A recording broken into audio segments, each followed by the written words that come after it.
ತಮಿಳ್ನಾಡಿಗೆ Vijay hero ಆದರೆ ಕರ್ನಾಟಕದ ಪಾಲಿಗೆ ವಿಲನ್.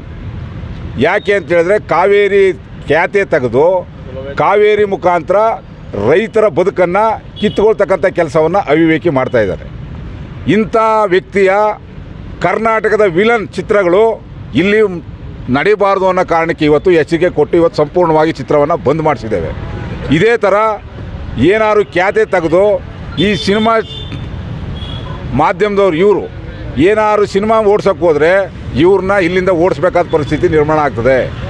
ಯಾಕೆ ಅಂತ ಹೇಳಿದ್ರೆ ಇವತ್ತು ಕಾವೇರಿ ಕೊಳ್ಳದಲ್ಲಿ ಸಂಕಷ್ಟದ ಪರಿಸ್ಥಿತಿ. ಮೋದಿಯವರು ಮಧ್ಯಪ್ರವೇಶ ಮಾಡಬೇಕು. ವಿಜಯ್ಗೆ ಕಿವಿ ಹಿಂಡಿ ಯಾವುದೇ ಕಾರಣಕ್ಕೂ ಕರ್ನಾಟಕದಲ್ಲಿ ನೀರಿಲ್ಲ ಅಂತಕ್ಕಂಥ ಪರಿಸ್ಥಿತಿಯನ್ನು ಮನವರಿಕೆ ಮಾಡಿಕೊಡ್ತಕ್ಕಂಥ ಕೆಲಸ ಆಗಬೇಕು. ಇಲ್ಲಿ ಅದಾಗ್ತಾ ಇಲ್ಲ. ರಾಜ್ಯದಲ್ಲಿ ಸಂಪೂರ್ಣ ಸಂದಿಗ್ಧ ಪರಿಸ್ಥಿತಿ ಇದೆ, ಕುಡಿಯೋ ನೀರಿಗೂ ತತ್ತಾರ ಇದೆ. ಅಂಥ ಪರಿಸ್ಥಿತಿ ಒಳಗೆ ಇವರು ನೀರು ಕೇಳ್ತಾ ಇರ್ತಕ್ಕಂಥದ್ದು ಭಾಳ ಸಂಕಷ್ಟದ ಪರಿಸ್ಥಿತಿಯನ್ನು ಅರಿವು ಉಂಟು ಮಾಡ್ತಕ್ಕಂಥ ಕೆಲಸಕ್ಕೋಸ್ಕರವಾಗಿ ನಿನ್ನ ಸಿನಿಮಾ ನಮ್ಮ ರಾಜ್ಯದಲ್ಲಿ ಬೇಡ, ನಿನ್ನ ಸಿನಿಮಾ ನಮ್ಮ ಗಡೀಲಿ ಬೇಕಾಗಿಲ್ಲ ಅಂಥೇಳಿ ಚಾಮರಾಜನಗರದ ತಮಿಳುನಾಡಿನ ಗಡಿ ಭಾಗದಲ್ಲಿ ಇವತ್ತು ಬಂದ್ ಮಾಡಿಸಿದ್ದೇವೆ. 3ನೇ ತಾರೀಕು ಏನು ವಿಧಾನಸೌಧಕ್ಕೆ ಬರ್ತೀನಿ ಅಂತ ಒಪ್ಪಿರ್ತಕ್ಕಂಥ ತಮಿಳುನಾಡಿನ ವಿಜಯ್ ಅವರೇ ಸಕಾರಾತ್ಮಕವಾಗಿ ಕರ್ನಾಟಕಕ್ಕೆ ಸಂಪೂರ್ಣವಾದಂಥ ಪೂರಕವಾದಂಥ ನಿರ್ಧಾರವನ್ನು ಪ್ರಕಟಣೆ ಮಾಡಿದ್ರೆ ಸರಿ. ಇಲ್ಲ ಅಂತೇಳಿದ್ರೆ 3ನೇ ಮಹಡಿಯಿಂದ ಕೆಳಕ್ಕೆ ನಾವು ರೈತರು ನಿನ್ನನ್ನು ಬಿಡೋಲ್ಲ.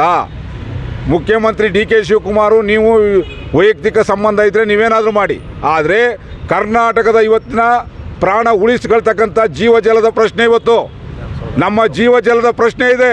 ಆ ಜೀವಜಲದ ಪ್ರಶ್ನೆ ಸಂದರ್ಭದಲ್ಲಿ ನೀವು ಚೆಲ್ಲಾಟ ಆಡಿದ್ರೆ ನಾವು ನಿಮ್ಮನ್ನು ಕರ್ನಾಟಕದಿಂದ ಹೊರಗಡೆ ಹೋಗಲಿಕ್ಕೆ ಬಿಡೋದಿಲ್ಲ. ಜೊತೆಗೆ ಮುಂದಿನ ದಿನಗಳಲ್ಲಿ ಇದೇ ರೀತಿ ಖ್ಯಾತೆ ಏನಾದ್ರು ಮುಂದುವರೆದ್ರೆ ತಮಿಳುನಾಡು ಗಡಿಯನ್ನು ಸಂಪೂರ್ಣವಾಗಿ ಬಂದ್ ಮಾಡಬೇಕಾಗ್ತದೆ. ಆ ಕಾನೂನು ಏನು ಯಾವ ಜೈಲಿರಲಿ ನಮಗೆ ತಾಕತ್ತಿದೆ ಕರ್ನಾಟಕದ ರೈತರಿಗೆ ಎದುರಿಸ್ತಕ್ಕಂಥದ್ದು. ಆ ತಾಕತ್ತನ್ನ ತೋರಿಸ್ಬೇಕಾಗ್ತದೆ ಅಂತೇಳಿ ಎಚ್ಚರಿಕೆ ಕೊಡ್ತೇನೆ. ಇವತ್ತೇ ನಾವು ರೈತರು ಭಿಕ್ಷೆಯನ್ನು ಎತ್ತಿ ವಿಜಯ್ಗೆ ಹೆಲಿಕಾಪ್ಟರ್ನ ಮಾಡಿಕೊಡ್ತೇವೆ. ಯಾಕೆ ಅಂತ ಹೇಳಿದ್ರೆ ಕರ್ನಾಟಕದ ವಾಸ್ತವ ಪರಿಸ್ಥಿತಿ ಆತನಿಗೆ ಅರ್ಥ ಆಗಬೇಕು. ಅವಿವೇಕಿಗೆ ನಿಜವಾಗಲೂ ಅನ್ನ ತಿಂತಿದ್ರೆ ನೀರು ಕುಡಿತಾ ಇದ್ರೆ ಕರ್ನಾಟಕದ ನೀರನ್ನ ಮೊದಲು ನಾವು ಕೊಡ್ತಕ್ಕಂಥ ಭಿಕ್ಷೆ ಹಣದಲ್ಲಿ ಬಂದು ನೀನು ವೈಮಾನಿಕ ಸಮೀಕ್ಷೆ ಮಾಡು. ಆ ಸಮೀಕ್ಷೆಯಲ್ಲಿ ವಾಸ್ತವ ಸ್ಥಿತಿಯನ್ನು ಅರ್ಥ ಮಾಡಿಕೊಂಡು ಕರ್ನಾಟಕದ ಸಂಕಷ್ಟ ಪರಿಸ್ಥಿತಿಗೆ ಏನು ಪೂರಕವಾದಂಥ ನಿರ್ಧಾರ ಕೈಗೊಳ್ಳಬೇಕು ಅದನ್ನು ಕೈಗೊಳ್ತಕ್ಕಂಥದ್ದಾಗಬೇಕು. ಇಲ್ಲ ಅಂತ ಹೇಳಿದ್ರೆ ಮುಂದಿನ ದಿನಗಳಲ್ಲಿ ಸಾಕಷ್ಟು ಹೋರಾಟ ತೀವ್ರ ಆಗ್ತದೆ. ಕಾವೇರಿಯ ಮುಖಾಂತರ ಕಳೆದ 20-15 ವರ್ಷಗಳಿಂದ ಯಾವ ರೀತಿಯಾದಂಥ ಪರಿಸ್ಥಿತಿ ನಿರ್ಮಾಣ ಆಗ್ತಿತ್ತು ಆ ಮತ್ತೆ ಪರಿಸ್ಥಿತಿ ಮರುಕಳಿಸಿದ್ರೆ ನಿಮ್ಮ ಪರಿಸ್ಥಿತಿ ಯಾವ ಹಂತಕ್ಕೆ ಹೋಗ್ತದೆ ಅಂತಕ್ಕಂಥದ್ದನ್ನು ಇವತ್ತು ಎಚ್ಚರಿಕೆ ಕೊಡ್ತೇವೆ.